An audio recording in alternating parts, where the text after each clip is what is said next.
This year's Calpe Conference shines a spotlight on Gibraltar's strategic role during the Second World War and its involvement in other global conflicts, underlining the enduring importance of the rock's unique geography.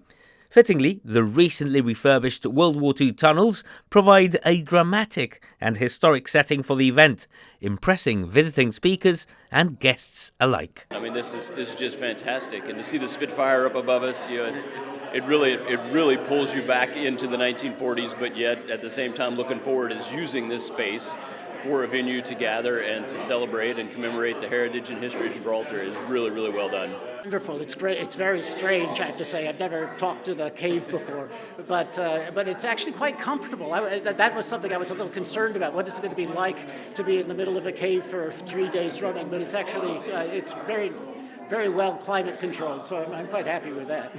On its opening day, the conference focused primarily on Gibraltar's involvement in global conflicts beyond World War II. Thank you. I'll be talking today about Gibraltar during the Napoleonic Wars, and particularly the fight against disease that occasionally hit the garrison and the town here in Gibraltar.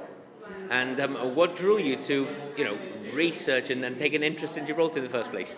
It was a bit of blind luck. When I was in graduate school, my professor had been researching and studying the Napoleonic Wars for years and years, and he had a lot of graduate students, but he'd always said something must have happened at Gibraltar during the Napoleonic Wars. And so he asked me to look into it, and I did, and was delighted to find not just a lot of material on what happened in Gibraltar, but to discover Gibraltar and the Gibraltarians as well.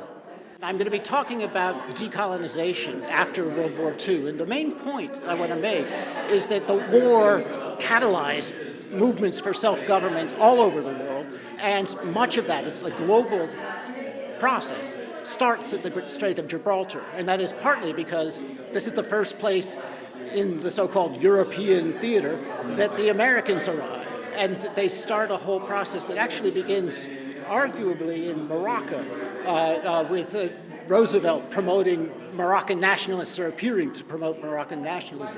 So there's an interesting story on both sides of the strait, because obviously through the whole process of evacuation and the protest movements that came out of the evacuations, at the same time that there's a real spark for national self-determination in Morocco, it's happening in Gibraltar too. And while the focus is on conflict, it's also a chance to reflect on the resilience and identity of the Gibraltarian people, whose story remains at the very heart of it all. It's very easy to concentrate only on the military aspects of these global conflicts, but of course the people who are going through that, the civilians, they play a very important role, not only in supporting the military, but also in living their lives and keep the world going. And so there will be speakers talking about Gibraltar during the evacuation, also about other civilian issues that happened at the time. For 29 years, the Calpe Conference has attracted international academics to Gibraltar. But the Heritage Minister says there's also a huge value in what it can offer the local community. It puts us right up there in the world of research, in the world of heritage, in all the different subjects. Because we've covered nature, we've covered Neanderthals, now we've got the world wars. So it really promotes Gibraltar and who and what Gibraltar is to the world. Not just academics, but other people who will come and celebrate and enjoy. And it also encourages us to do more for heritage, which we are seeing already, in realizing how important it is at a global scale. The Calpe Conference continues on Friday and Saturday and is open to the general public. Entry is free, and anyone wishing to attend can register on arrival at the World War II tunnels.